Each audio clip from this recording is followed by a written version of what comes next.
Well, good evening, sports fans. Uh, Chattanooga State and Mechatronics 2320. We're talking about motors and motor control. Uh, we're going to start. Our course out with DC motors, which I think the principles of are easily used to explain the operation of all types of other motors. The force field in motors that is used to make a motor do what it does is electromagnetism. So what we'll do is we will start out with a discussion about that. And what I've got here is I've got an iron core. Now I know this doesn't look like an iron core, and of course it's not. It's a highlighter, but it's the best I can do working here from home at the moment. And I've got some wire. So I think that will be the way that we'll start with it. So what we'll do is we'll make an electromagnet by wrapping a wire around an iron core.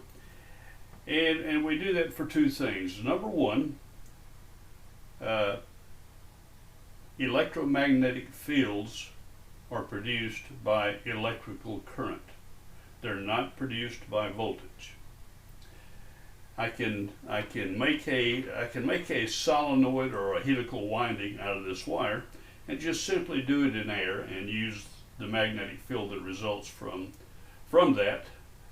But air is not a very good concentrator of a magnetic field. But if I take my make-believe iron core right here, and depending upon the iron type,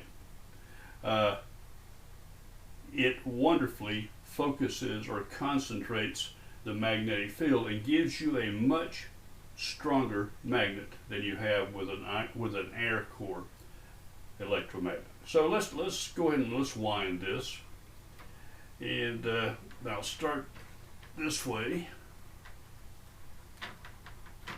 And remember, this is make-believe, but the results in the real world are applicable. Okay, and I think that's good enough for demonstration purposes. And what I'll do is I've got an old set of diagonal wire cutters that was given to me by a chief petty officer in the U.S. Navy. And let me just say this, in the real U.S. Navy, not for you guys who were on carriers with steel decks. But I'm going to cut this wire off here. And what I have now is I have a bar of iron with an electrical helix wrapped around it. Okay. Now the shape of this bar of iron, coil of wire, is called a solenoid. Or you can pronounce it the way we used to pronounce it in my childhood days in the deep south, a solenoid. But it is spelled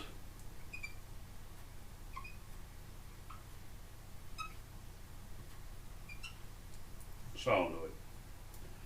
Okay, so a couple of things about this.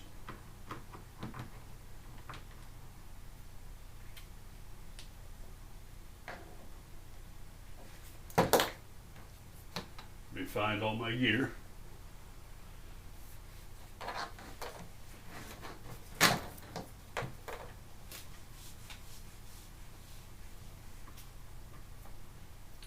Here we are.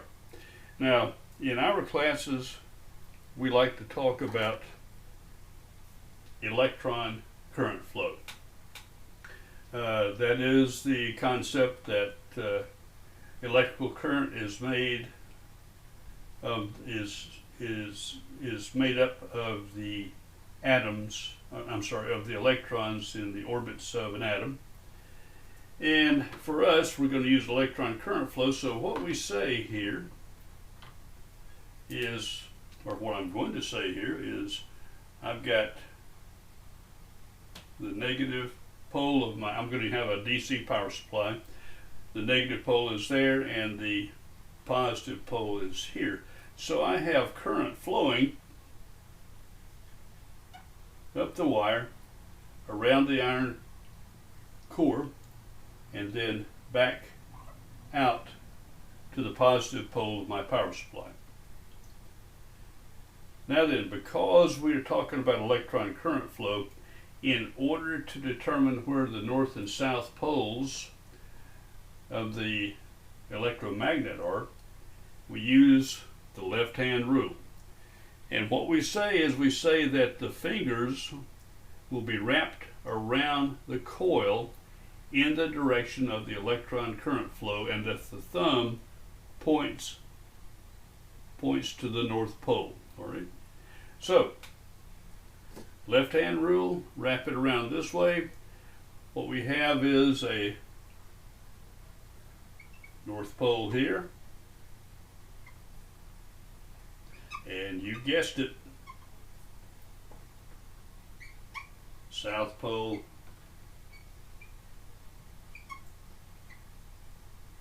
here.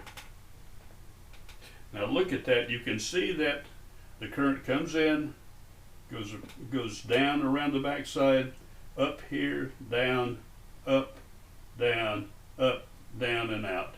Left-hand rule gives us the direction of the North Pole and the South Pole. And that is the very basic principle that we will use as we get into motors. This is a very simple concept. You should remember it. Don't make it hard. Take a look at it, put it into memory, and be prepared to use it for the rest of your life. Solenoid configuration.